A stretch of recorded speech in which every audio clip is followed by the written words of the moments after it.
Ümumiyyətlə, niyə Azərbaycanda 99% sahibkarların problemləri var maaş vermir?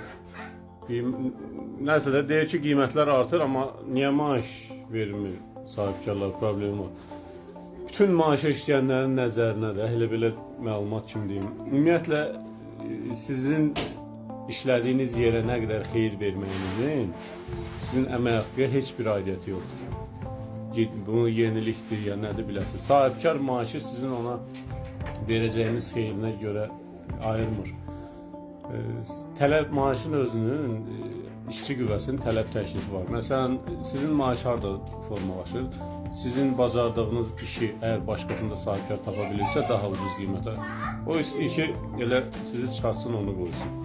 Ona görə elə mütəxəssis olmalısınız ki, sizi sahibkar özü axtarsın, 3000-5000 maaş versin. Yox, hardasa məsələn müəyyən az miqdarda pula işləyirsinizsə və yaxud çox istəyirsinizsə, siz ətrafdakı qiymətlərə, bahaçılığa bunun heç də aidiyyəti yoxdur. Əgər başqası siz görəcəyinizi daha ucuz görürsə, onda o görəcək, onu çağıracaq. Ümumiyyətlə, biz dükanı mən təzə açanda yadımdadır. 30 şirmanda 60 manat maaşdan başlamışdıq. Elə indiyənə kimi elə istəyərdik, elə 60 manat verə. İndi yaxşı pis kimi xətrinə dəyər dəymir. Sahibkarın elə ona görə sahibkardır ki, xərclərini nəzarət eləsin də. Özünüz də açsa istəyirsiniz ki, az. Mən indiyə istəyərdim ki, indiyənə kimi elə 60 manat maaş verim işləsinlər. Necə oldu? 60 manatı 70 elədik o vaxtı.